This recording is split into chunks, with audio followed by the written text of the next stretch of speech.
Will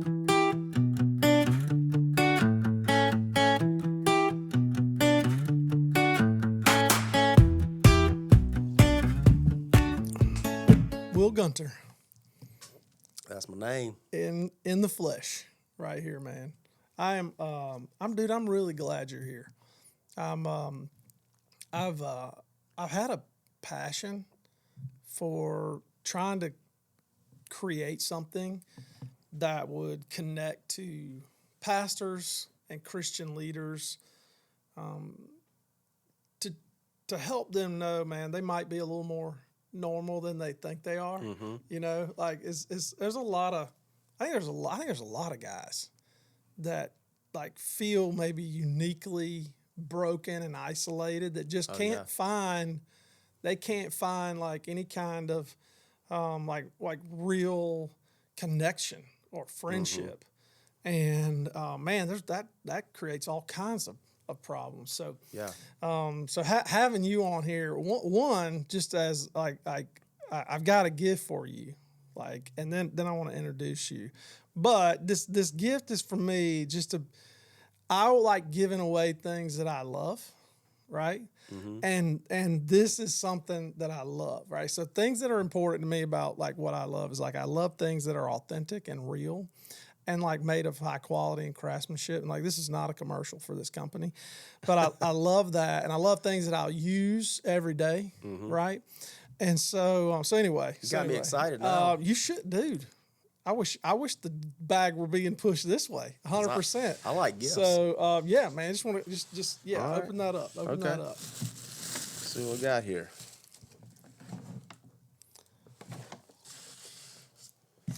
All right. Well, it's got the word knife on it, so that's always a good thing. Can't go wrong with that. I think he's got a one of those stickers on the side to hold the box in. There you go. Okay. There you go. Well, I'm gonna have to get my other knife out to open up my new knife. Look, that is the real sign of a true South Carolina redneck. That's right. A You gotta dude have that a gets knife. a knife as a present and opens the box with his current knife. Oh man, that's sweet. Yeah, dude. I like that. Heck yeah. That's We're something gonna- I love. And it's black. You don't have to it's That's one cool. of those things like a knife's kind of personal to a guy, but it's small enough to be like, hey man, I can put that I can put that here, you can put that we can put that down over there beside you. Okay. But it's small enough to where you can just carry it. So anyway, dude, I Yeah. love this, and you can put that down there. Okay. That way that company didn't get all this free advertising. All right. Yeah, I understand. But yeah, small enough to kind of tuck it in, and I do. I love yeah, that. I love that. You'll love it. You'll love it. Thank you. Yeah, dude. I want to introduce you a little bit. Okay. Man. First of all,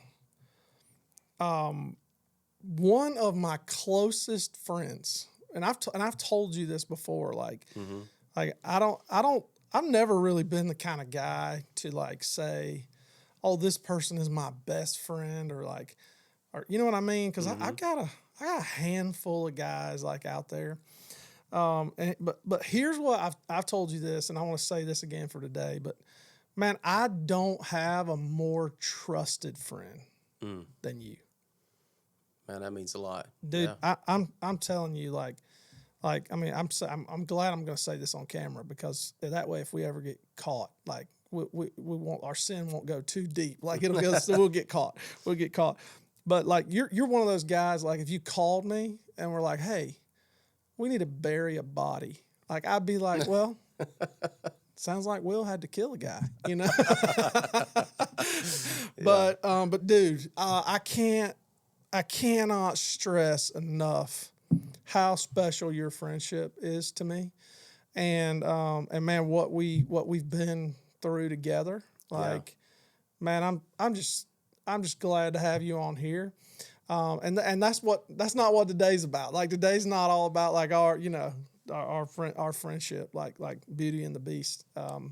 I definitely would be the beauty in that though. I know. just Oh, for, definitely. for the No record. doubt.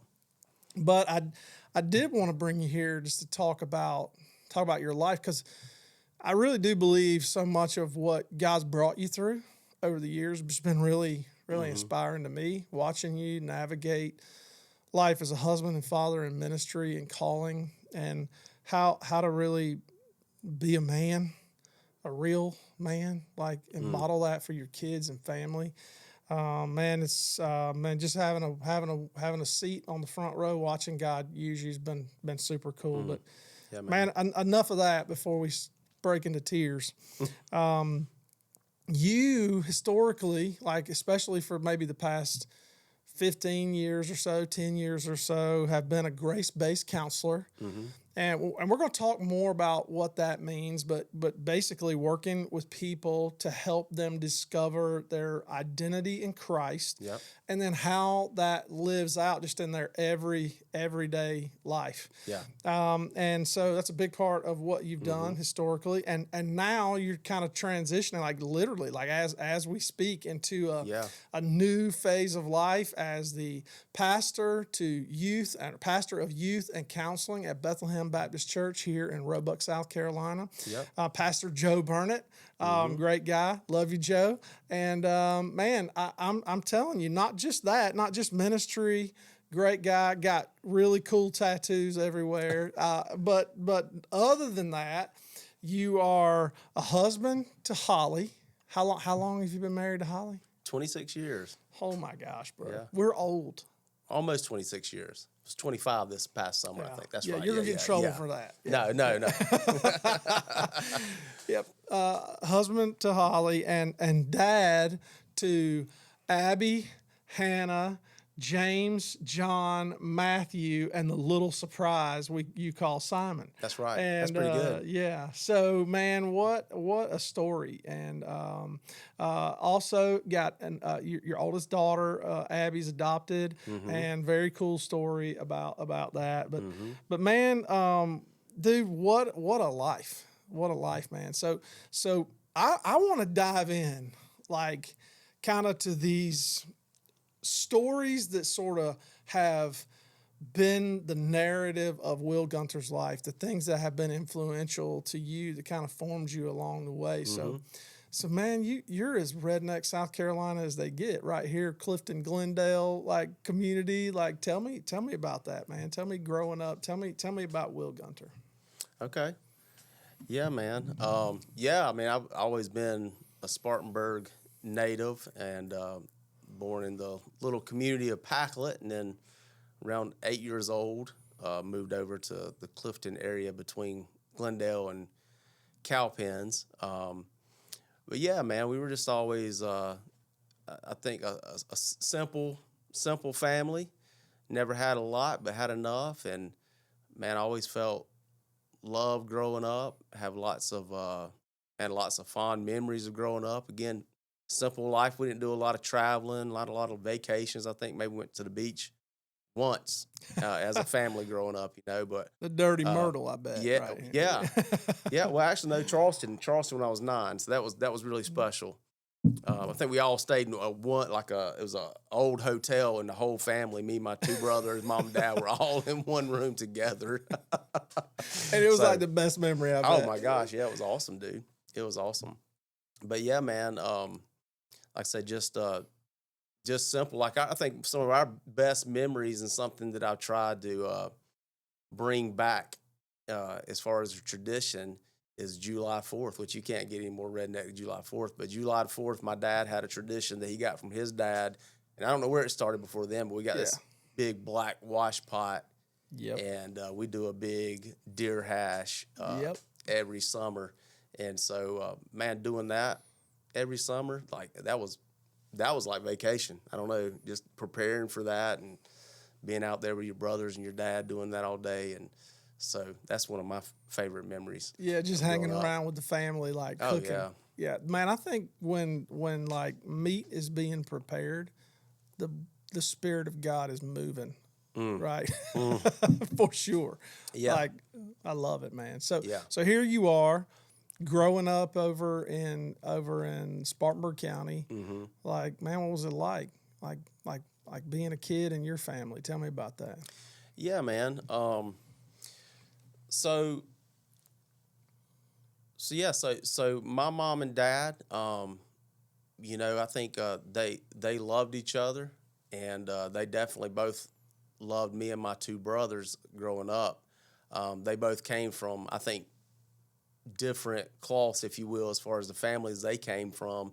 So, not that my mom's family was well to do, they were just they were a little different. She was raised a little different. My dad definitely came from more kind of, your redneck background, and so they got married, and even though my mom grew up going to church and was like even baptized as a little girl, Mm-hmm. I'll never forget her story, man. She talks about, I know at least my older brother was born, and maybe I was too at this point. I think I was born too, but she was just standing at our little duplex, washing dishes in the kitchen, looking out the window, and it just hit her like a ton of bricks. She's like, I don't know the Lord. And Oh my gosh. she was like 21, 22, and that's when she put her faith in the Lord, and it was real and it was personal. And so mom was kind of, if you will, she was sort of the spiritual leader in our Yeah. home. Yeah.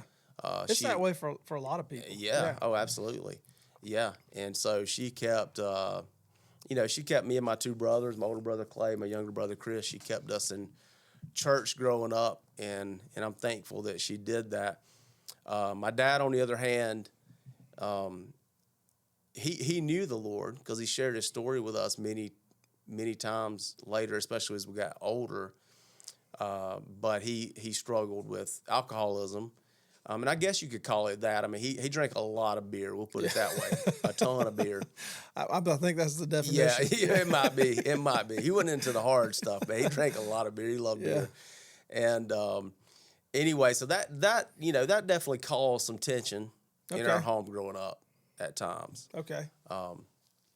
So, but man, my dad died in 2013 of Yeah. cancer, and he was a different man when he passed away. Praise God. But even now, even with all the tension and things that we experienced growing up, I guess sometimes after you lose somebody, you reflect back on things, and it was like, man, even though he had those struggles, like, he loved me and my brothers. He was so proud of us Yeah. and involved in our lives, taught us how to work hard, and we enjoyed doing those kind of things together. That's just some of the story. I don't know if there's some particulars you want to know in that as well, some of the struggle and things like that. But Yeah. Tell me. I mean, tell me about that. What was that? What was that struggle like? I mean, you remember being a kid. Like, what was that struggle like? yeah, man. So again, like, man, just lots of good memories. I think more good than bad, but because of the struggle with drinking, and my mom and dad kind of going in different directions with that. There would be times when arguments would break out in the home, and I would say mostly it would be a Friday night or Saturday night, and a lot of times those could be great times as a family, but you just never knew when the stuff was going to hit the fan, Mm-hmm. or what might Mm-hmm. trigger that. And normally it was dad just had too much to drink, and he wasn't maybe really present, or said something to aggravate my mom, or maybe mom was just mad at him because he was drunk, and an argument would break out in the home. And as a young kid, man, it was more this sense of fear, I think, when I was really young, of not knowing what to do or what to say. And so, I don't know if this was every time or just a couple of times that are stuck in my memory bank, but I, kind of imagine myself more like going to hide in your closet, Mm-hmm. and just kind of sit in there Wow. and cry, because you didn't know what else to do. Man, I mean, what were the thoughts maybe as a young kid living in a home with like two things going on, one extreme amount of love, and also at the very same time an extreme amount of chaos and fear. Like, what were some of the thoughts going through that young Will's mind and heart as you're hiding in that closet, man? Yeah, I mean, I think first of all it was just that kind of fear type feeling, probably some sadness. But even as I'm thinking back on it now, and there's certainly some negative feelings and thoughts that I developed about myself over the years. But I think also for me, and I think probably me and my three brothers all, we're going through the same things, but we're interpreting it differently. We're reacting, responding to it differently. But I think for me, that was the thing that probably drove me or led me into um, probably a real relationship with God early as a kid. Really? Because when you felt alone, like kind of where else do you go? And so I had that. I would say even before my faith became maybe personal or I made that kind of public profession, if you will. Yeah, yeah. Like I just knew God was there, and Hmm. it was just that sense of if I was crying with Him. So I think that's actually in some ways softened my heart. Hmm. I think for some maybe hardened, but for me, I think it softened my heart and kind of pushed me into the Lord. So If that makes you've kind of sense. been able to look back in Mm-hmm. those moments to where there was a potential for you to feel abandoned or left alone. Like you've been able to really see God in those Mm-hmm. moments. Oh yeah, yeah. And I think part of that is too is even though Dad had his struggles, um, there was a deep sense that he loved me. That Hmm. was huge. That was huge. Yeah. Yeah, I think anytime we tell a difficult story, about that involves someone or maybe their choices and how those affected us, like I always like to think like, man, this one piece of their life doesn't define them as a whole, right? Even like Right. the people that have really wounded me in my life or that I've had to experience pain from, the same thing is true for other people, Mm-hmm. and it sounds like maybe even as a young kid, the Lord gave you some really eyes of grace to be able to begin to experience and see that. Yeah. Yeah. I think so. Yeah. Yeah, man, Yeah. that all right. So you're moving through childhood Mm-hmm. and you now getting a little bit older, high school. Yeah. Yeah. So things are things are still about the same as far as at home. Again, me and my brothers are still involved heavily in our church, involved in our youth group. That was a big part of our lives. In fact, we went to a small Mill Hill church in Glendale, sits upon Mm-hmm. a hill, and we didn't have. I mean, no, we didn't have at that time like an official children's pastor or youth leader. Like these were volunteers, those kind of things, and I think me and my brothers were like going to youth group, if you will, since we were probably 10 years old. Yeah. We were kind of mixed in with these older people, and but we just loved being there, man. We enjoyed that and have a lot of good memories from that. So I think that was sort of an anchor for us, that community and even some of the older adults at that church who loved on us and encouraged us. We just have a lot of fond memories there. Just felt loved at that church by the people there, and so had that going on. And then at the same time, you're also trying to figure out kind of who you are, Mm-hmm. and what you're here for.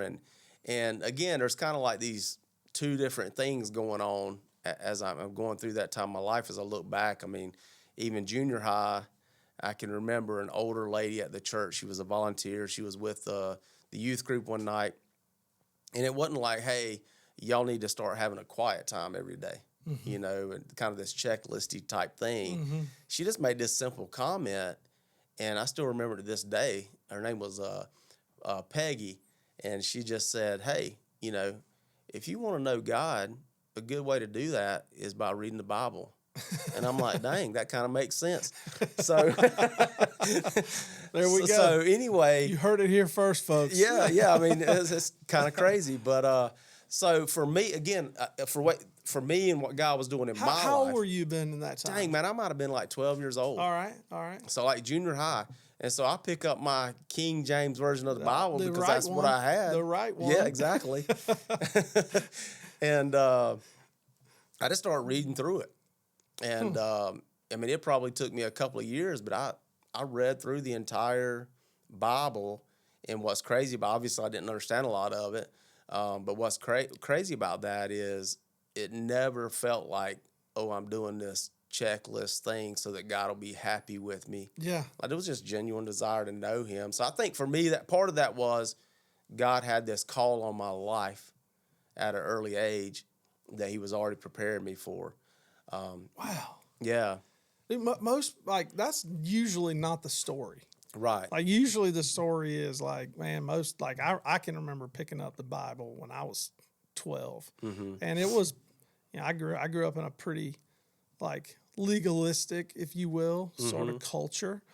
And anytime I picked it up, it was to avoid hell. You know, Yeah. it was like, if I don't read this, Right. no, I got, first of all, I'm gonna, I'll be a crispy critter one of these days. Like, or man, God's mad at me. Yeah. And then when I read the Bible, like, I bend the meter the other way. Like, he's coming, he's finally coming back because he's over there in the corner grumpy, but here you are as a 12-year-old, just like Miss Peggy says, you want to know the Lord? Read the Bible. And you're taking in the King Jimmy, just learning who Jesus is. Yeah, it was a little bit later when some of those more religious type thoughts started creeping in, and it's it hadn't been until recent last decade or so, when I kind of came back around to the simplicity of that, you know, just about just relationship. It took a long time to get back to that point, but do you remember anything specific maybe from like you reading through that Bible? It took you a couple of years, you said. You remember anything specific as you read through that you remember just coming out to you as a young boy about truths about who God is? Man, that's a good question. There's nothing hitting right off. Because I would have to say most of the time, like, you're trudging through the Old Testament. Man. It's like, I don't understand what I'm reading. I'm just reading. Leviticus. I would take a chapter a day. I do remember having this sense, and some of it's good and some of it's bad, because obviously we know when we're reading, especially through the Old Testament, we can't read all of that and go, oh, that was exactly to me, because it was so much, it was the law. Yeah. But so it was good and bad. But when I read it, like, I took it all personal, right? You know what I mean? Like, but even the good stuff, like you see God, working through these men's lives in the Old Testament, like David and Daniel and Joseph, and and I don't think it was like a self-righteous thing, but it was a sense like, man, I'm special, and God's going to do something special with me. Yeah. Kind of that feeling. Wow. And obviously there were times when you read something that's like, oh man, I'm in He's gonna trouble. get me. I'm in trouble now. Yeah. I'm in trouble now. Yeah. He's watching me. I'm gonna spit my seed on the ground.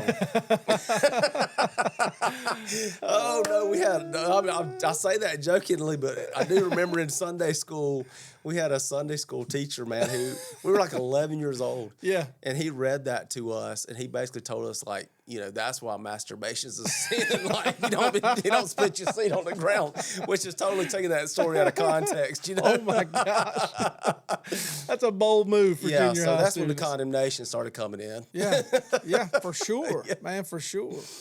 Oh my gosh, dude. So when would you say, you came to faith in Jesus? Like, what was that? Was there a moment like that where you kind of put a stake in the ground? Yeah, there was. Man, like I said, I always growing up, like, I just kind of, I guess, growing up in that, and maybe it's more God just pursuing you. Yeah. But I think when I was 9 years old, we had just moved, and from just across town from Packlet to Clifton, and we started going to Glendale Baptist Church, and things that you've been hearing over and over and over again start clicking, and they start making sense. So I remember they had it must have been a revival, and it was an older man, because it seems like he had gray hair, but he had all of us kids sitting up on the first couple of rows. Yeah. And man, he was just speaking to us on our level. And I don't remember the exact illustration, but he used like this baseball diamond illustration. I don't even remember what it was now. But that day, it just all made sense to me. And I knew in my heart, like, man, I'm a sinner. Yeah. And Jesus did this for me, and it was real. And so that was the day that I that I made that decision. At It was 9. personal. Yeah. And you were talking about reading God's word at 12. Yeah. You can already see His Spirit was already speaking to you through Yeah. that. Man, Yeah. that's Yeah. man. High school, college. Like, tell me a little about those years, man. Okay. Yeah. Yeah. High school. I think a lot of my, again, still involved in youth, and my relationship with God was important to me, and there were some things happening there, but also really, again, trying to focus in on who am I as a man, as a person, those kind of things.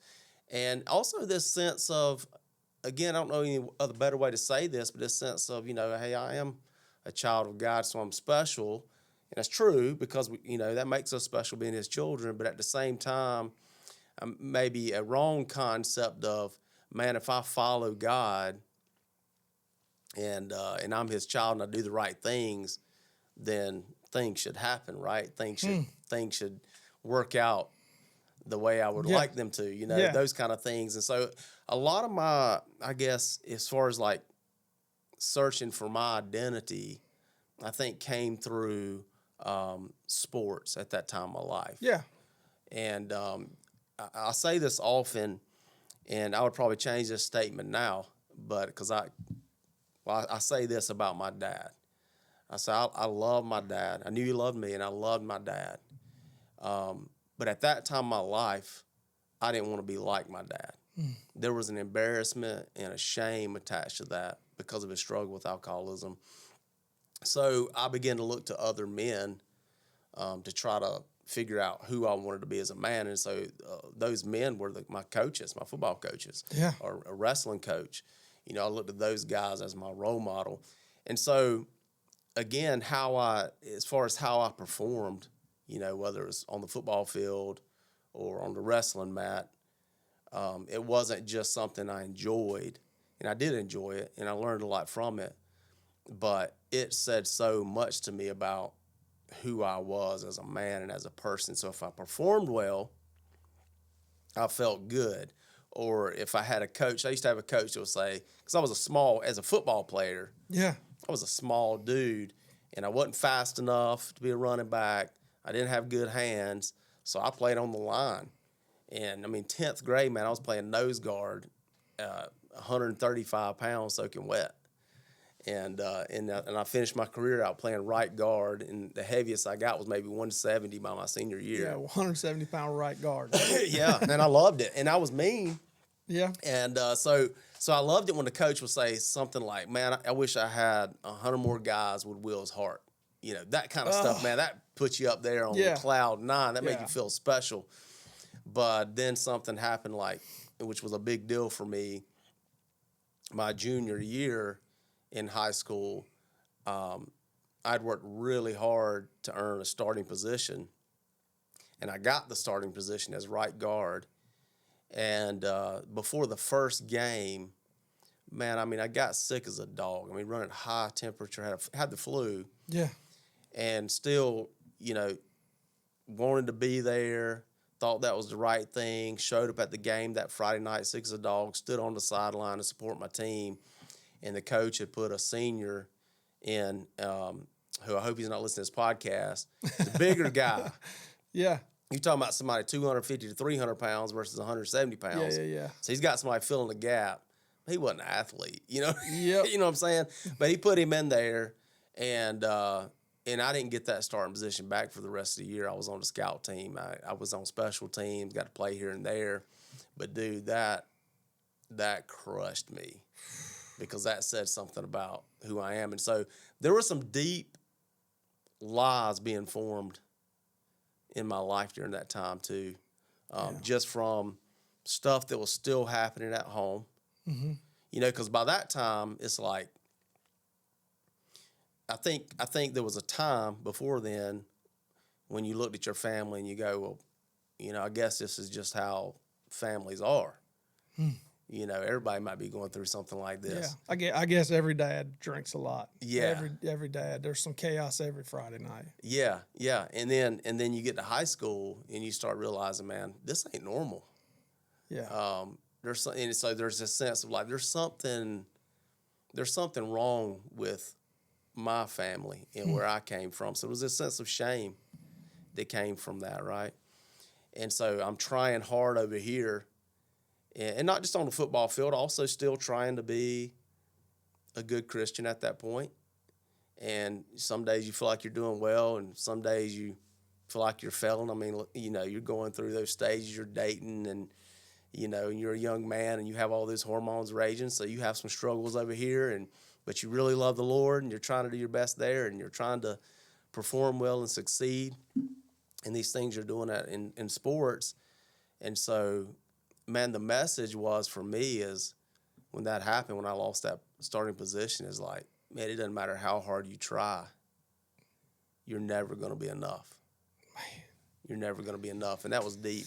Dude, I'm as we're sitting here thinking about this, I think that story probably resonates with most men who spent time in high school on the football field, on the baseball diamond, or wherever, investing in athletics, because it's like you spend so much time giving your life to like develop the skill or this ability. And the truth is, most people after that last Friday night in November of the year they graduate as a senior, they'll never put a uniform on again. Right. And you couple that with this hunger for a man to know he's enough. And if you find out that on that field was the only place you could find it, and then you leave that field, never to go back again, and you don't have someone speaking that truth over your life, or you don't find that identity in Christ, what you find is chaos and unrest. And that man is now grown up, and he's 30 or 40 or 50 or 60, and he's still trying to find his identity. He's still trying to answer the question, am I enough? And probably the last man that's ever told him, hey, you're enough, was some coach. Thank God for our coaches. Right? Like, was some coach on a high school football or baseball or wrestling team, and this guy spends the rest of his life wondering, am I enough? And dude, I mean, you and I, we know. Trying to answer that question gets us into all kinds of trouble. Oh, yeah. Yeah, you kind of get stuck. Yeah. And so here you are, and you see somebody else who you look at and you think, he's not even really that good. And he's better than me. Like the wound from that.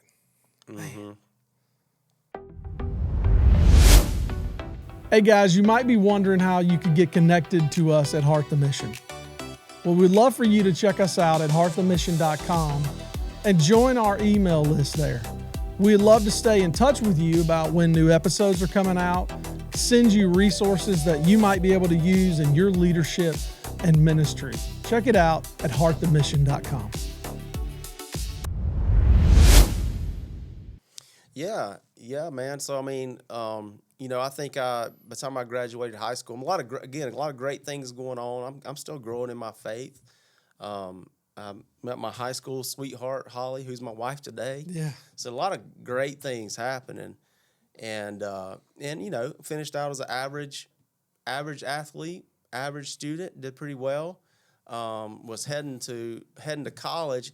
And I think there's this thread along the way too, through all this, from the time I was saved to junior high to God's pursuing me. And he's got this call on my life. I haven't quite maybe formulated that in words yet or said it out loud, but I think deep down, like I know that's there in the background, but I'm also still trying to find that identity. And I really didn't have a huge plan for my life. I didn't know what I was going to do my senior year as far as school or college or what I was going to study, but I was a decent wrestler. And so my brother was wrestling at Anderson College, and so that coach had come and watched me, and he invited me to come be on the team there. So that felt really good. It's like, all right, I'm going to go to college. I'm going to be a college wrestler, that kind of thing. And so that was my trajectory. And then I'll never forget, man, I was sitting in orientation with my mom and my dad and Anderson College, and they were kind of talking about, like, what are you going to major in? And almost without even thinking about it, because I haven't, like, surrender to the call or anything like that. I'm like, I'm going to be a religion major. Wow. That's what I'm going to do. And so I walk into that, and man, that first semester, oh gosh, I struggled terribly, dude. Terribly. Trying to be on the wrestling team, 5 a.m. workouts, afternoon workouts, biology lab, all that stuff going on, and didn't really know how to study as a college student, how to work study. We didn't really study at night. We'd get together to study and end up ordering Papa John's and goofing off. And I mean, I think I reverted back to a 5-year-old. Yeah. In the way we behaved. Wow. So by the end of that semester, man, I was on academic probation. I didn't know what I was going to do. But I can't. But there were some things that happened during that time as well. That first semester, even though it was a struggle in a lot of ways, I would even say that I was letting things creep under the door, man, in my life. And one of those being pornography, man. Even in my freshman year of college, that was something that was present in our home. At least we found access to it at some point in our home.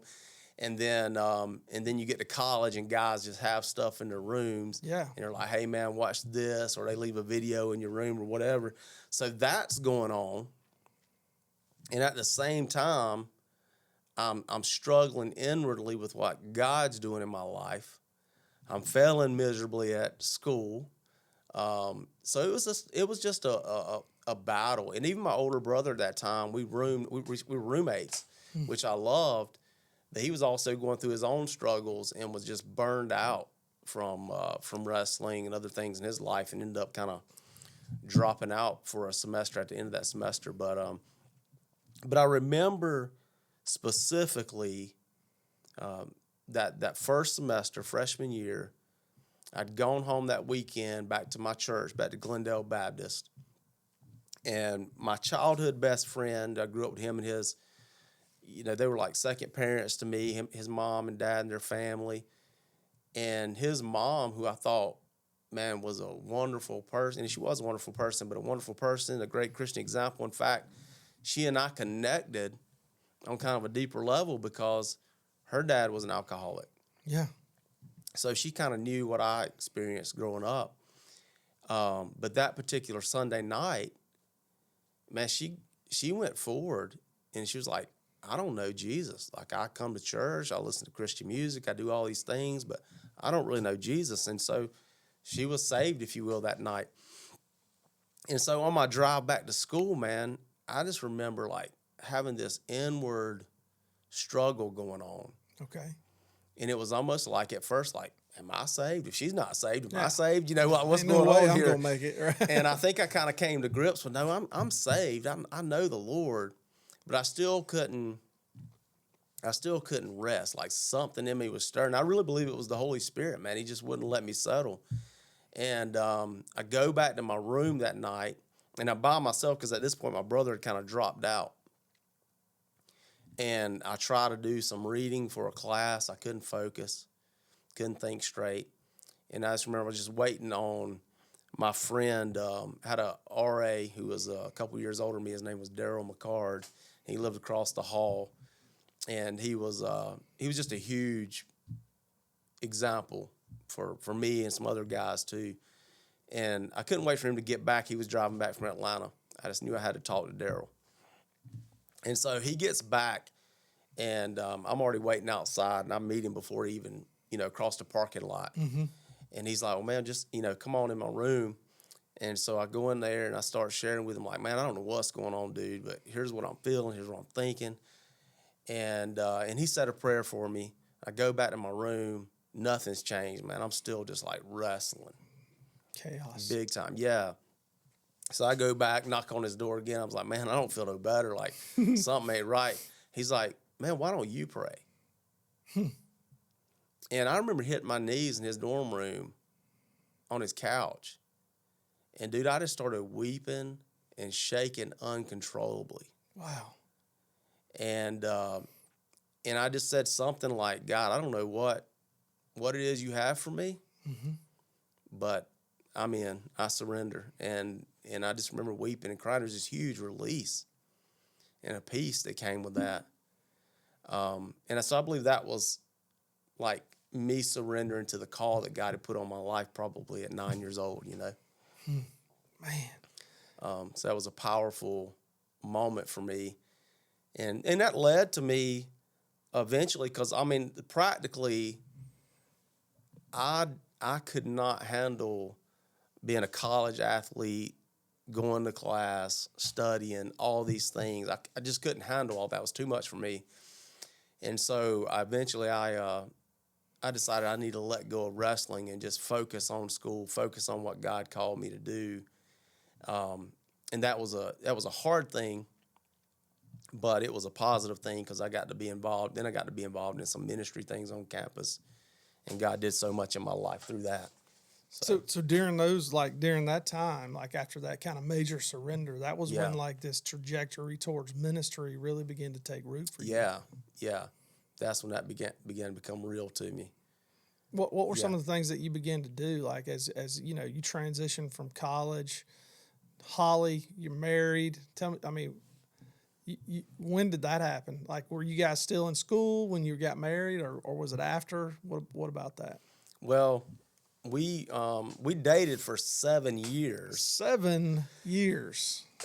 Excuse me. You dated for 7 years. Yeah, 7 years, man.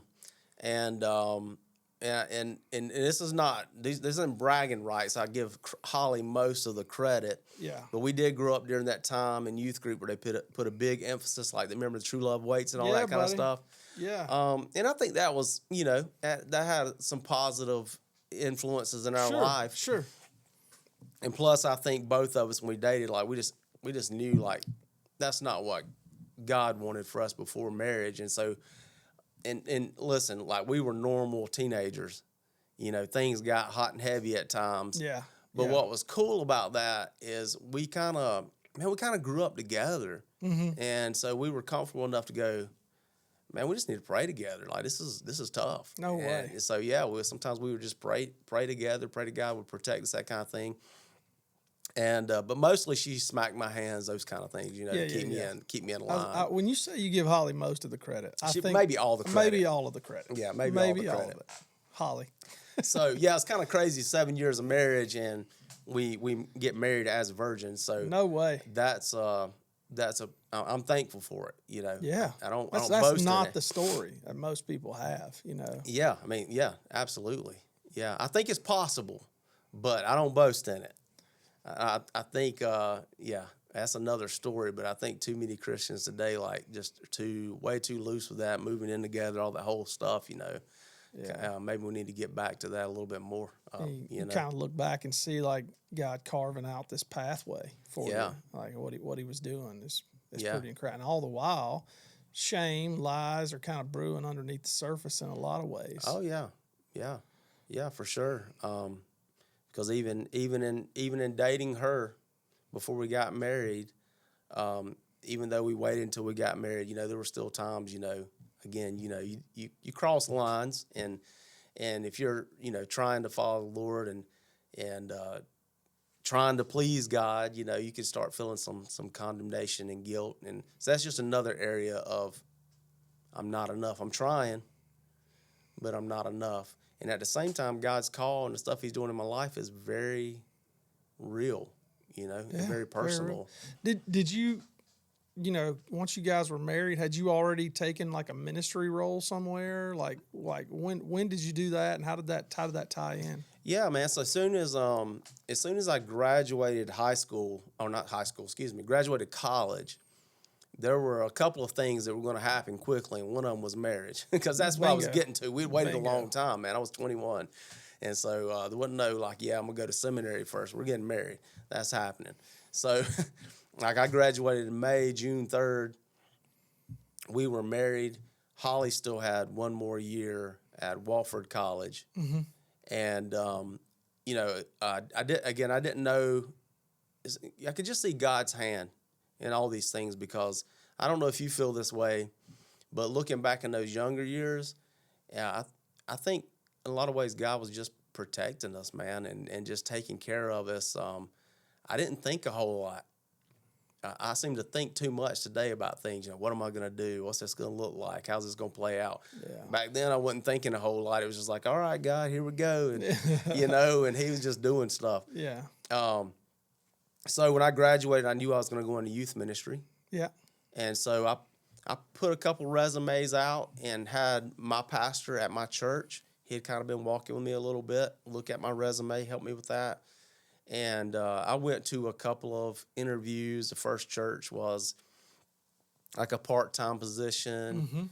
And I just knew from that interview, like, man, this is some bad juju. Like there'd been some, just a lot of mess at that church. Like, I don't want to step into that. So I, turned that down pretty fast. It's really surprising that there was that going on at a church. Yeah.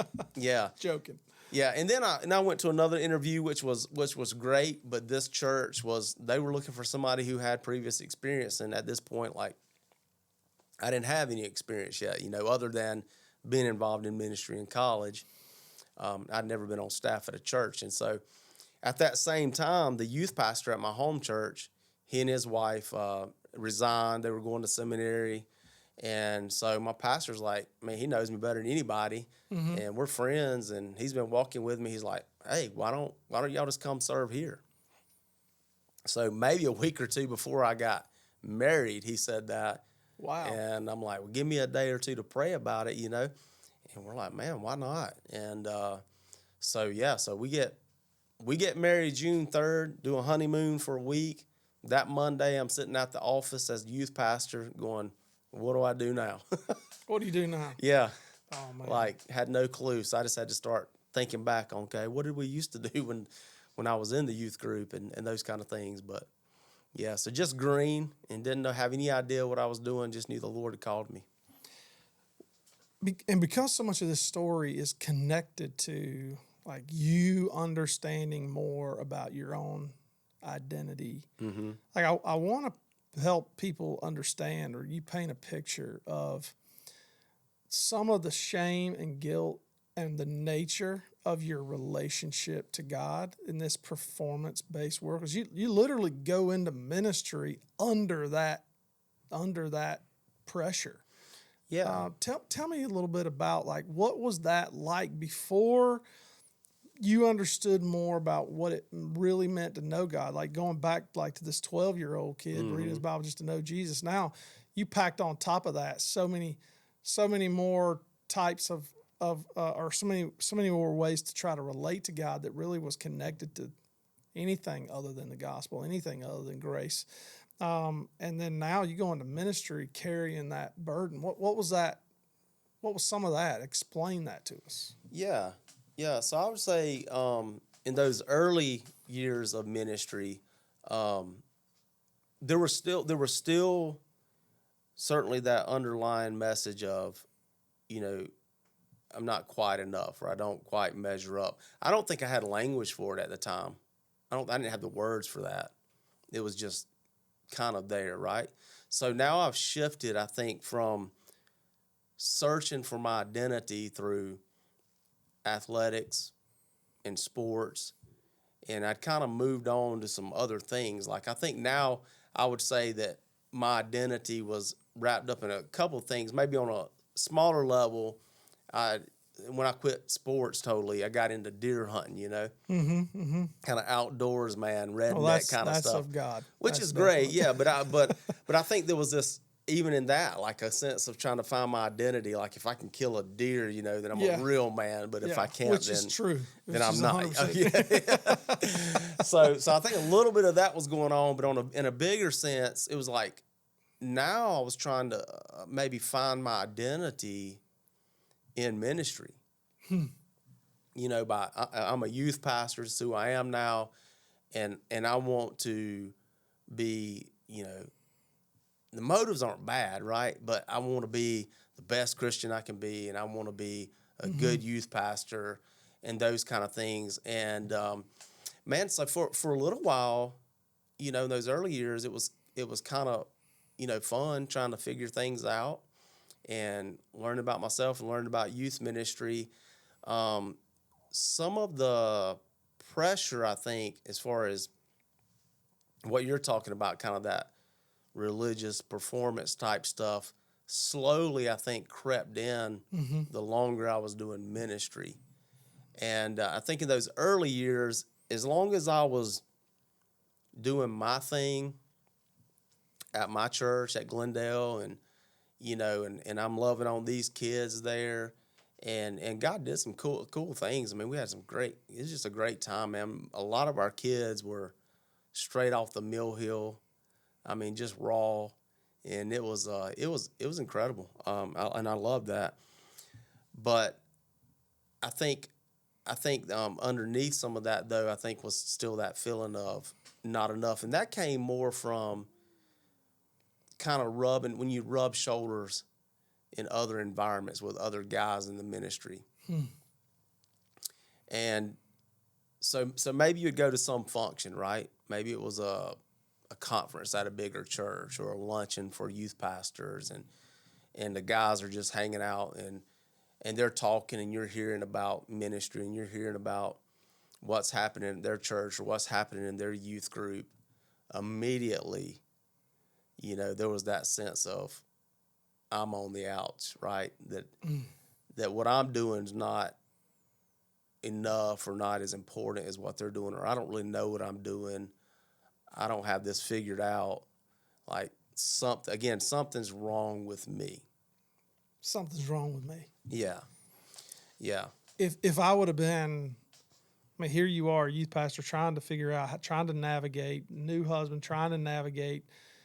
You're responsible for training these kids. Mm-hmm. I mean, can you remember, like, as you're training and teaching and discipling them, like, what were some of the things you're telling them even to do with their faith in Jesus at the time? Yeah.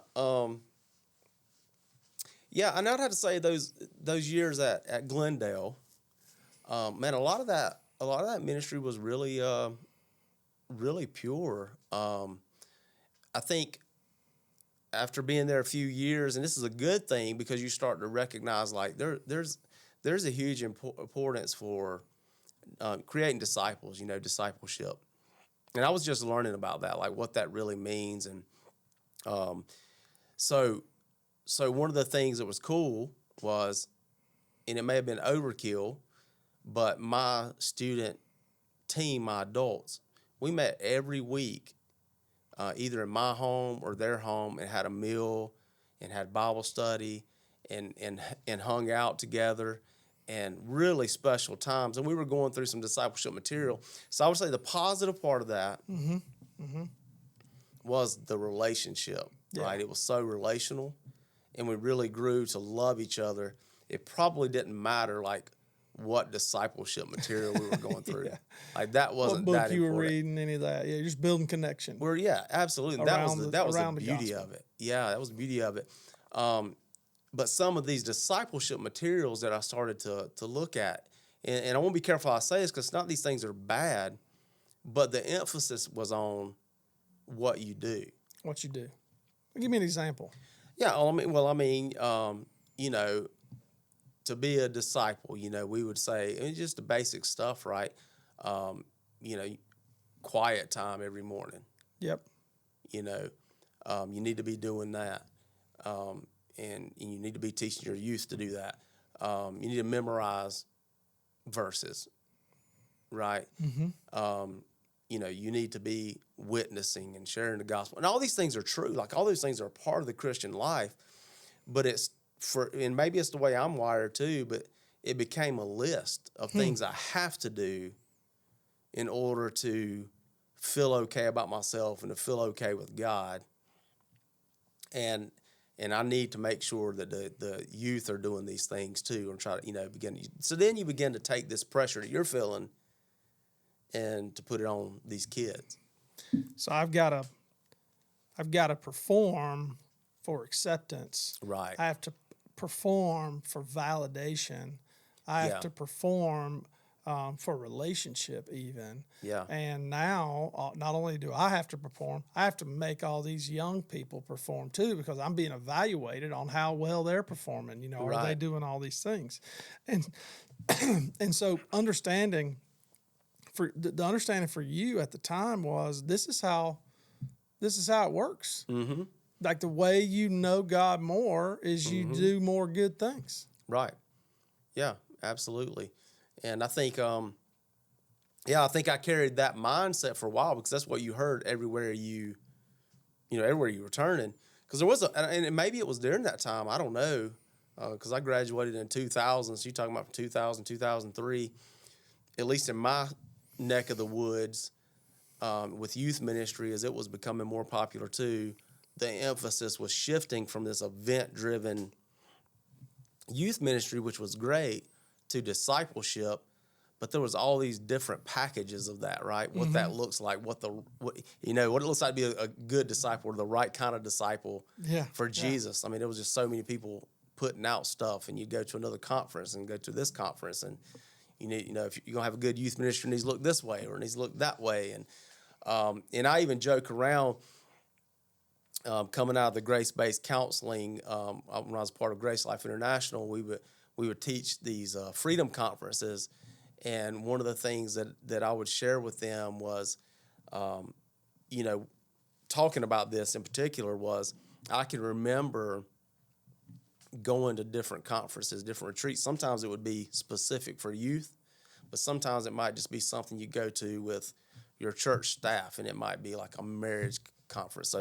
So now it's adding, right? It's not just you need to be having your quiet time every morning and memorizing scripture and witnessing and all these other things, but you go to a marriage conference and they give you another list of 10 steps for the best Christian marriage. And you not only need to be having your own personal devotional, but if you're married, you need to be having a couple's devotional. Of course you do. And then when you have a family, you need to be having family devotional. Yeah. And I'm not saying any of these things are bad. They're not bad. Like, if God leads you to do that, I mean, I think that's a wonderful thing to do. But for me, it just kept compounding, like that pressure. Like, man, there's just more and more and more to do that I can't keep up with. But I kept trying. It was, again, that sense of not measuring up, not hitting the mark, but man, I'm trying hard. It's almost like, here you are in ministry. Mm-hmm. If anybody should have it figured out, it should be the guy who's, got the degree and gone through the systems and come through, and now he's on staff at the church. He should have it figured out. Right. And now here you are learning, like, okay, every conference I go to, I just get another list of things I need to be doing to be a good youth pastor. Or I gotta keep up with this book or that book, and I gotta teach this discipleship program and that discipleship program. Oh yeah, and on top of that, man, I'm managing my relationship with God in the same way that if I do this, and then I'm keeping Him happy, and then I gotta teach my kids how to keep God happy. Like, that pressure over the years has got to be unsustainable, right? Yeah. At some point in time, it just doesn't feel free. Like hearing you talk about it. Yeah, definitely. It starts to build up, but for a long time, you just stay on the treadmill because that's all you know. All you know. I mean, these things this has got to be right. Like, you can't argue with reading the Bible, doing spending good time stuff with God, praying, telling people about Jesus. Like, you can't argue about those things. But everything had a system. I mean, even as far as, like, you think about witnessing, how many programs are there about how to evangelize and how to witness? Well, that turned into another set of steps, right? Yeah. It was just step after step. So yeah, absolutely, man. It just starts compounding, it starts building up over time. And I think those things, it sounds like, really lead you away from like real relationship with God. Eventually, yeah. And I don't mean, like, obviously the Bible, prayer and relational quiet time leads you to the heart of God. Right. But our motivation for performing is the thing that can drive us away. So here you are, you're living in that cycle. Mm-hmm. When was it that you started hearing about a different way? Yeah. And I'll just say this too, really what we're talking about, you end up kind of disillusioned about who you are and who God is. I think in that process, begin to lose sight of that purity of what I experienced at 11 years old. It's like, you want to know God? read the Bible. You start kind of losing that sight of that, and you go, man.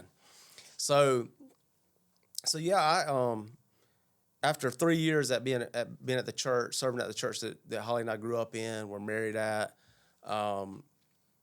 Some interesting things were going on. This was during the time we were starting our own family, and we're talking about adoption, and we're in the process of that. And Holly's like, she's teaching high school at this point, teaching science, chemistry, biology in high school, and she's like, I think I want to be at home with the kids when we have a family, start a family. And I'm like, okay. I'm like, and again, you're young, God's taking care of you so far, so you're like, sure, man, we'll figure this thing out. God will take care of it. And then we're in the process of adopting, and we get pregnant. And she's like, and I think God's calling me to homeschool, which was very different for us because both of us grew up public school. The only homeschoolers I knew at that point were weird, Yeah. So I had a little bit of reservation because I'm like, I don't want my kids to grow up weird, get made fun of. But God was really putting on that in her heart, and I'm like, well, we'll trust the Lord. So at the little church I was at, right, just practically speaking, my salary wasn't going to be able to take care of a family, and also they couldn't provide insurance for us and those kind of things. Holly provided her insurance, so we both were working full time. It was a different story. But now that she was coming home, it's like, okay, what are we going to do? What are we going to do? And again, there was some sweet things going on because it was still like a very real, authentic trust in Jesus. So I'm like, all right, God, what are we going to do? And the first thought was, am I supposed to go to seminary now? And which that didn't make a lot of sense because, okay, you're going to spend more money doing that. And I put an application out for seminary. They called, and of course, I said, yeah, we'll accept you. And of course they will. You're the perfect guy. Yeah, they'll take your money. And but real quick, I was like, I felt nothing. Like, I just no desire to go to seminary whatsoever. And I'm like, this don't even make sense. Why am I going to go deeper in debt, Yeah. And so I didn't even put out a resume. Okay. I just started praying. And I'm not exactly sure all the angles God used. I know at this time the pastor I served under at Glendale he had been there for a long time, and he was moving to another church that he just retired from, actually. And I think maybe a pastor reached out to him, Jim Oliver at Bethlehem Baptist Church, and Kenny was like, hey, I know the perfect guy. I didn't know that till years later. But I'm coming back from summer camp, and Jim calls, and he's like, hey, we're looking for a youth guy. You interested in talking? And I'm thinking, well, this has got to be God because, I'm just praying. Yeah. So I step into that, man. And long story short, like, God knew exactly what he was doing. I got to continue doing what he called me to do, full-time youth, provided a home for us, had plenty of room for a family to grow, and we did grow during that time. And you're going to have to forgive me. I'm trying to share this for a reason leading up, but go back to your previous question again for me. Yeah. No, so I'm when did like the shift start taking place? As you're kind of painting this picture of how you're walking along, building a family, take this new role under Jim, and really you have kind of built a practical theology that was hard to manage. Yeah. And then when did you start thinking or feeling about, hey, there may be a different message, a different way to live? Yeah. Yeah. And so God got us there to Bethlehem Baptist, where I'm serving. We never really left, maybe for a year to come to the church you planted here in Woodruff.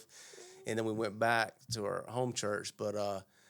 But so we're there at Bethlehem and loving it, enjoying it, great environment to work in, but still these undercurrents, going on of trying to perform. Again, probably didn't have words for all that at the time. Probably didn't even know exactly that's what I was doing, but still trying to find identity in what I was doing. So kind of taking that same model of what I'd began to learn at Glendale, right? Discipleship is important, and it is. And kind of running with that. And and even at Bethlehem, I think I was introduced through, not necessarily through the preaching at Bethlehem, but just through different people, different places, introduced again to like discipleship, even on another level. Having people talk to, hey, you gotta have these kids serving. You gotta have them doing this. You gotta, working harder. Yeah, you gotta have all these different elements in there. Yeah. Again, a lot of great things happening, man, in the ministry, and God's working through me and using me and working my life. All that's very real, but I still that try harder kind of thing. And so I don't know if I'll get all these details in the exact chronological order, but a few things that began to happen. This was probably after, I don't know, 3 or 4 years serving at Bethlehem. But I do remember one night we used to have small groups in homes, which were awesome. And I was taking the kids through a discipleship book that was written, and it's going through the things you're supposed to do. And I'll say this too. There are some people, when you present this kind of a method to discipleship, the list, if you will, there are some people who love that and do great at it. And there are some people who try really hard but keep failing miserably. And so there's only one or two things that can lead to. One is self-righteousness, right? Like, look at me, man. I got it going on. I don't know what's wrong with the rest of you guys. And then there's the rest of us who are going, man, I suck. I can't measure up. And that was more me. But I remember one night sitting in a circle with the teenagers, and we were supposed to memorize a verse for that night. And I'm like, so who memorized their verse? And everybody's kind of looking around at each other. I'm like, that's okay, because I didn't either. And I think that was the first moment that I ever, I was finally getting real. Huh. In that moment, it was like, you know what? I didn't memorize it either. And I don't remember anything else after that. I just remember opening it up and sharing that, like, it's all right. I didn't do it either. And so I think just in my own walk with God, I began to wrestle with some of these feelings and wrestle with some of these things. And something that happened that was sort of integral was, this is kind of crazy, and I'm not anti-chewing tobacco or dipping or smoking. Yeah. In fact, I'll get a dip occasionally. Now I have a nicotine pouch in my lip right now. Yeah. We're not sponsored by any nicotine. No, we're not sponsored by that. Andrew, but, we don't put the website up. But I highly recommend it, because you can pop one of these in during church or while you're teaching, and nobody ever knows. Yeah. But also not sponsored by the podcast. This is an official position for where you're at. I'm sorry. But anyway, man, when playing football, right, I'm looking up to these coaches, go back to high school. Yeah. And when I lose my starting position, I'm kind of bummed. So I'm on the bus, riding to the games, running up for special teams, back on the sideline. So a bunch of the guys chewed tobacco and dipped. The coaches did it. So I picked up dipping on the bus. So I kind of began to form that habit when I was 15 or 16. Oh, yeah. So I carried that with me for years. So I'm in the ministry, and I'm still doing that. Only a few special friends knew that I did it. Other than that, I hit it well. Yeah. And so, but you had a deep, dark, hidden second life. Oh, yeah. Which was Copenhagen and Skull Bandits. That's right. But I think for me, like, I began to go, man, I'm still trying to please God. Yeah. Still trying to make him happy. I don't feel like I'm quite doing that. Like, I tell people all the time, like, I felt pretty good about me and Jesus, because he's the one who died on the cross, and there's that whole personal relationship. But when I thought of God the Father, even though they're all the same, it felt as if he was distant. And like, no matter how hard I tried, he was always kind of shaking his head going, man, when are you going to get it together? Yeah. Oh, man. Like he loved me, but probably didn't like me a whole lot. Oh, my gosh. So my little last-ditch effort, I think, and it wasn't all bad. There was some health concerns too, as far as tobacco. I was like, man, if I can put this down. If I can quit dipping. Maybe then the Lord will finally be pleased. He'll be happy. He'll be happy with me. So I go on this journey of trying to quit dipping. Yeah. And hey, the nicotine patches, gum, the whole deal. Yeah. And we're rocking along with that. And me and a buddy, we go to this high school. It was like in the spring, high school passing league, and like they have several high schools out there on the field. At I think it was at USC Upstate.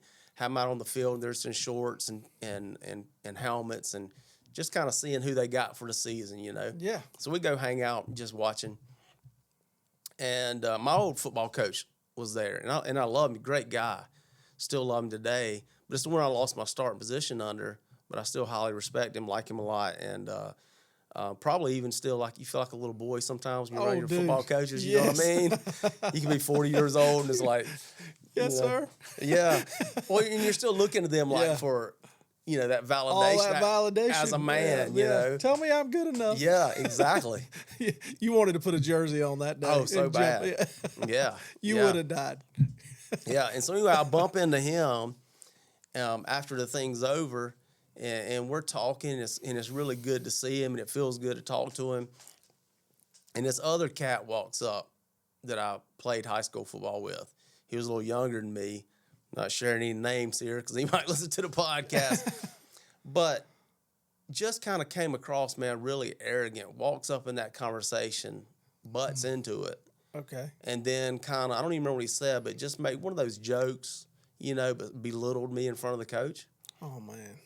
And it was like, it was crazy because now I'm vulnerable, right? I don't have no nicotine in my system. And it was like all those old feelings, man, just flood over me. Not enough. Don't measure up. All that stuff. Like I just felt so small. So small. And I remember in that moment, just being angry. So I go to my truck, get in my truck. The first thing I do is I drive to the closest gas station, get a can of dip, put my pacifier in my lip, and I'm riding down the road, and I'm dipping and I'm fuming, and that even makes me mad. So I'm like, this is stupid, and I throw it out, throw the whole can out the window. And I go home to my wife and my kids, and by this time, we have 5 kids under 5 at our house. Wow. Because we got, anyway, adopted, twins, whole thing. I know it seems impossible. We got 5 kids under 5. And I go home, and I think my father-in-law's in the backyard with my 2 daughters. And I don't speak to my wife. I don't speak to my kids. I don't speak to anybody. And I've never done that before, never since. But something's happening. It kind of goes back to, sort of that moment my freshman year in college. Like, something's happening. And I don't know what it is. But at that point, I'm just angry. And so I go straight to my bedroom. I remember I had khaki shorts on and a polo shirt, because, that whole youth ministry look back then. Oh, yeah. And my New Balances on. You're a Doug Field starter kid. Yeah, bro. man, absolutely. and that was a whole other thing, too, that looking to other youth pastors trying to build that identity. But, man, I kicked my shoes off. It's 5:30 in the afternoon. Daylight still outside. Nowhere near dark. And I close the door, get in the bed, and pull the covers up over my head. And my wife comes in to check on me.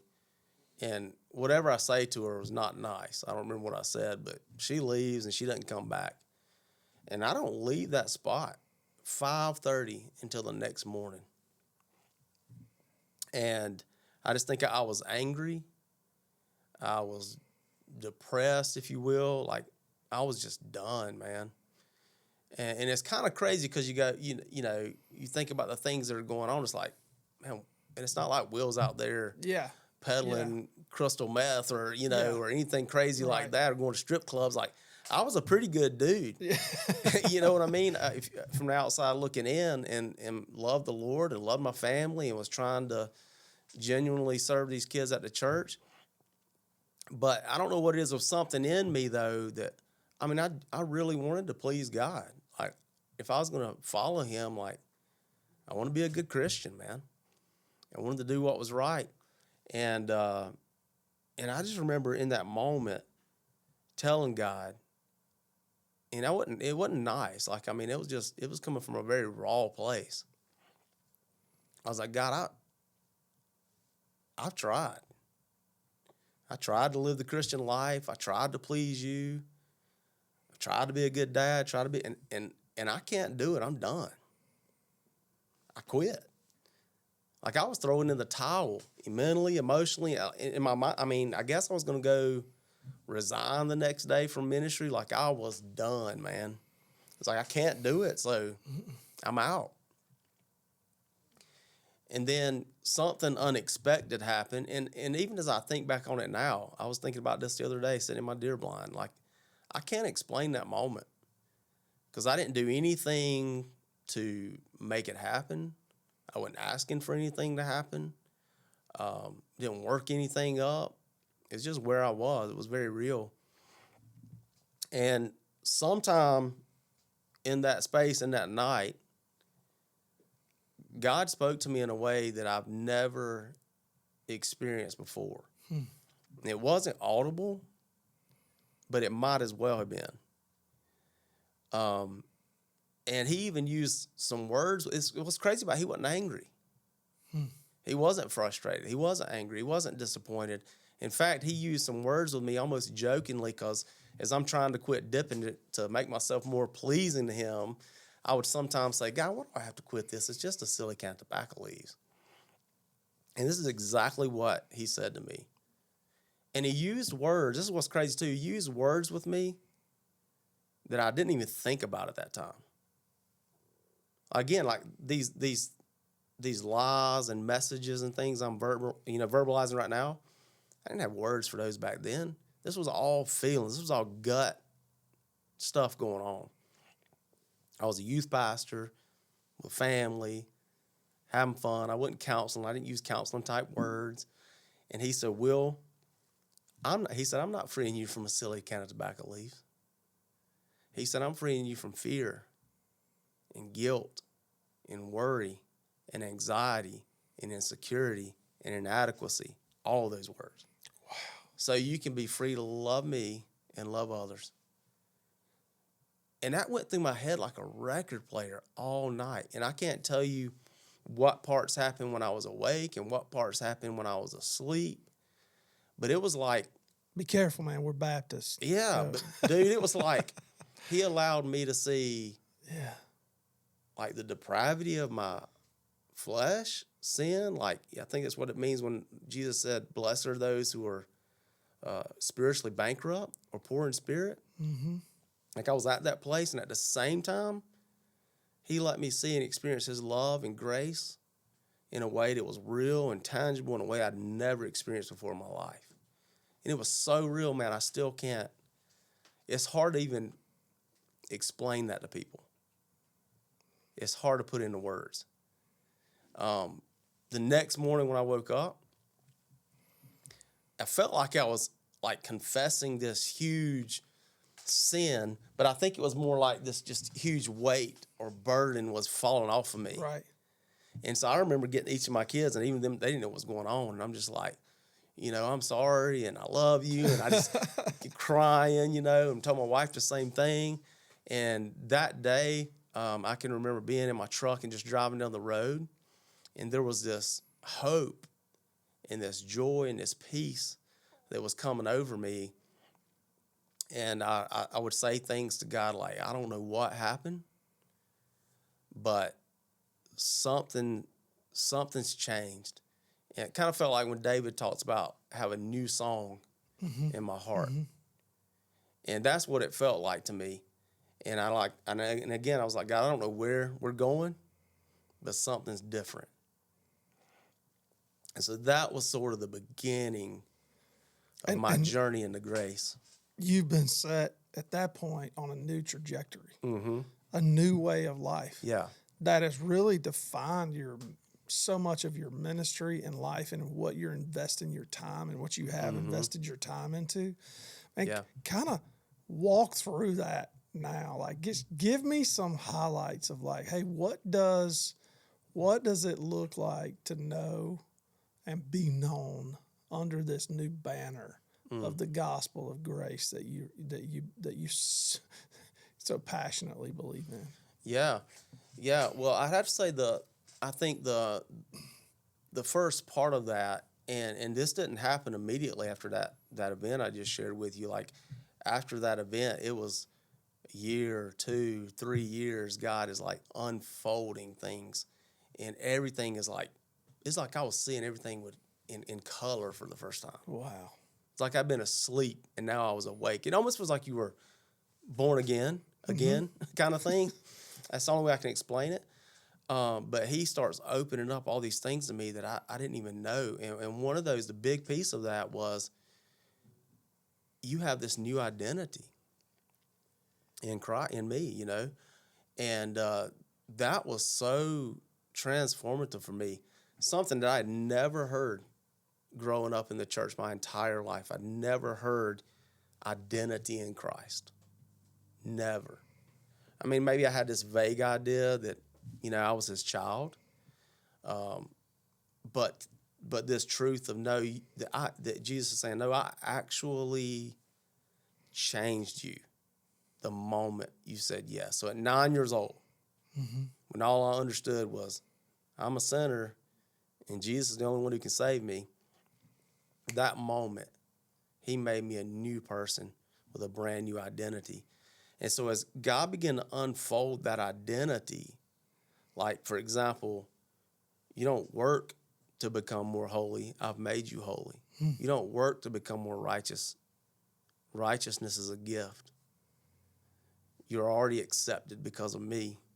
You can't get any more loved than you are. You're a new person, a new creation. I started feeling that. It wasn't just a head thing. Like, man, it was like, oh my gosh. The way God sees me is so different from the way I saw me. And it doesn't have anything to do with my performance. So one of the first things that did for me is for the first time ever, I felt free to be Will Gunter. For the first time ever, I felt like I was free to be comfortable in my own skin. Whereas before, I was constantly trying to, if I'm with this group of people or I'm with this person, which hat do I put on? And you do that without even thinking. It's like you put on a mask because you know what people, you think you know what these different people need from you because you want to be liked. You want to be acceptable. You don't want to be rejected. And, man, that was so freeing to be able to step in. And just use the example of youth ministry. To be able to step in there with my little small group on Wednesday night or whatever and to go, I don't have to try to be anybody else but me. And Jesus wants to live through me. And so the first part of that sense of being known and belonging, I had to receive it first. I had to receive that for me, that I'm known and that I belong. And then it began to change the way I see and relate to other people. Because I think before, if you're under that performance base, like even in ministry, it's like, all right, if I have in it, because we didn't have a huge youth group, but if I have 30 kids here tonight or 40 kids here tonight, man, I'm doing something. I'm all right. I must be performing pretty well. But if I have 20 or 15 show up, man, I suck. But something shifted. And one of the things that shifted for me was, I don't care how many kids I have here tonight. What I'm going to do is I'm going to love the ones that God puts in front of me. Because that's the ones that matter. Because they're real people, and God cares about each and every one of them. And I think that was the beginning of God making me safer for people, to enter into their lives. Because now it's like, and this happens slowly, but over time, because a lot of times in ministry, if we're being honest, and there's a lot of pastors that minister this way, good intentions, but I think the reason you get a lot of pressure and fear and guilt and manipulation is because they need you to do something for them. I need something from you so that I can feel okay about me. But when you can get to a place where you're like, no, I'm okay because of Jesus. I don't need anything from you to be okay. now I can really minister and love you. Does that make sense? Dude, it's such a contrast from a works-based, performance-based connection to God that a lot of us grew up with. Mm-hmm. And we come along into ministry and we come to this part of our lives to where we sometimes without knowing it have developed a belief system that our value is based on our performance, Mm-hmm. and that our missional impact in the world is directly connected to how many people we've been able to gather in the room. Mm-hmm. And there's all different kinds of rooms that we might be able to minister to, right? Yeah. And some will be nearly empty and some will be nearly full. But the truth is, neither one of those rooms define our value Right. and our identity of who God has made us to be in Christ. Yeah. And in Christ, we have everything we need. Mm-hmm. And that's the story I hear you telling. Yeah. So, as we kind of bring this thing to a close, I want you to think about that leader or pastor who may feel alone Mm-hmm. and distant, without a friend, maybe not even knowing where he stands before God. Like, Yeah. what would you say to that guy? Yeah. Well, the first thing I would say is you're not alone. And I think that's the first thing. That you're not crazy and you're not alone, because there's a whole bunch more of you out there like that. And you and I can still get into those places, right? Sure. Yeah, we can still have those feelings. We're just learning how to come back to the starting point, learning how to come back to truth. But yeah, I'm it's hard to know the exact words that I would want to say to them right off. But I would say, man, I wish they could find somebody that they could build a trust relationship with, that's not based on religion, that's not based on performance. I'm not talking about an accountability partner here. Somebody that goes, hey, did you read your Bible this morning? Did you memorize your scripture? How many days has it been since you looked at something on your phone? Right. I'm not talking about that kind of a deal. I'm talking about a real, authentic relationship where you feel safe to be yourself and you know that the other person's not going to judge you, but they'll speak truth to you, even if it's hard truth, but they're always going to do it from a place of love and grace.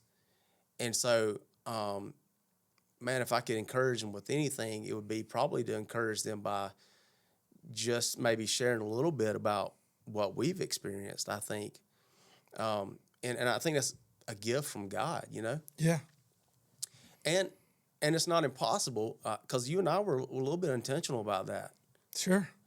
So I think maybe sharing that a little bit, that, you know, when you and I first met, well, we knew each other from a distance, and I knew a little bit about your story, some of the struggles you went through. We kind of had this thing in common with anxiety, and I checked up on you a couple of times, and you heard about me kind of out here struggling a little bit, and you checked up on me, and we got together and we're talking, and we have this commonality. And I don't know if we have time to talk about it, but we go on this trip together because we both love John Lynch and love the message they share. And that was an epic trip, the man. Two Roads message. Google Yeah. it on YouTube. Oh, gosh. It was the thing that really connected us. Yeah, it really was. It really was. And what's cool too is then and even now, as far as like theology, like we may not see everything eye to eye, Right. but we have some things in common, which is, man, we believe beyond a shadow of a doubt that it's about Christ's performance and what he did for us, and not anything we could ever do for ourselves, you know? Dude. It's all his grace. And he's in us all the time. I was saying this yesterday, man. I think on my downfall out of ministry, in the town where we sit, really came through isolation and pride. And my God bringing me back came through high trust. And it came through not just trusting who he said about me, but it came to trusting you Yeah. and what that relationship looked like with confessing sin, encouraging one another in our identity. Like it, as I said when we started this out, man, that's been so valuable to me. So Oh, valuable. yeah, me too, man. Yeah, I hope we got time to share at least one or two stories of that. But, so I think going back and talking to that pastor or that youth pastor or whoever who feels isolated and alone, I'd have to say this first. If some of this stuff we're talking about sounds a little bit like, well, maybe a little different, but something in you is going, yeah, there's something about that sounds right, then the first thing I would encourage you with is somehow start pursuing that. Yeah. Ask God to reveal that to you, His grace and in your identity and some of these truths we're talking about. And this isn't a plug for me, but hey, if you're a local pastor, man, I'd love to sit down with you. Sure. And share more. Where would Josh they too. be able to find you? How would they get in contact with you, Will? A local pastor who might be interested in some personal grace-based counseling. Where would they be able to find you? Yeah, well, right now I'm at Bethlehem Baptist Church in Roebuck, South Carolina. I don't even know if I can remember my new email right off. Yeah, we'll post it up on. We'll put it up on there. But right now, I still have the comments. realuministries.org that you could get in touch with me. I believe that's right. Or is it at realuministries@gmail.com? You might should know the website to your own deal. Man, but I mean, I'm not judging technology you. That's not fear and is condemnation coming at you. Yeah, well, it's a good thing I know we'll put it in the identity in comments. Christ. But hopefully, pastors will be able to get in touch with you. Will. Yeah. I'll tell this brief story, Yeah. and then man, I got something I want to say to you. But I remember one day, like I'm always struggling about whether I'm enough as a dad, and I feel like I'm constantly like making huge mistakes as a father, like yelling at my kids or isolating away or whatever I'm doing. I remember one day, one of my kids got into some, like, not crazy trouble, but some decent trouble at school to where I got a phone call to come down there. And I was on my way to go down there, and I don't know what I was going to do. I know I was angry, and I was going to leverage every bit of power and manipulation over that 10-year-old boy that I thought I could. And I called you on the way. I was like, bro, I need you to pray for me because I am so, and you heard it. You heard it in my voice. And dude, I'll never forget what you told me. You said, man, go in there and give him grace because that's what you need. And take him to lunch and tell him how much you love him. I went in there, and it was like grace washed over me. And I went in there, and I got that kid who was already crying. And you know what I was going to do? I was going to go in there and put more on him. Right, yeah. Oh, you going to feel weight? Here's some weight. Yeah. And I picked him up, and I drove him down the road, and we had lunch. And I didn't say a word about what happened. We just talked. The next day, I came back, and we were like, hey, bro, we can't be doing this. Right. But that moment, I gave him what I needed, which is grace. Yeah. And man, dude, that was a gift from you to me, and that gift I gave him. And that gift of grace, that's what I want for pastors. Yeah. And I want that freedom in relationship, freedom from the fear of being found out, freedom from the fear of their building some kind of hidden life where they're dipping Copenhagen in the corner, afraid that somebody's going to find out about them, man. Yeah, Listen, come over to my house. We'll dip together. you can be known and know others and experience that freedom in your life. Will, something that's important to me through what I'm doing is pastors and leaders understanding their identity and who they are. And I think I identify that as blessing. I just like to take a moment and speak a blessing over you. A blessing is just recognizing somebody's God-given gifts, speaking that over their future. And do for you, like, I don't mean this just what you mean to me personally. Like, honestly, like besides my wife, like man, if it wouldn't have been for you and one or two other friends that God put around me, I don't know that I would have quite literally survived since 2015. Like I just don't know that I'd have survived. Yeah. But I'm grateful for that. But what I see in you, more than maybe anybody else I know, is you are one of the most authentic people that I've ever met in my life. I have never, ever once seen you pretend to be something that you're not.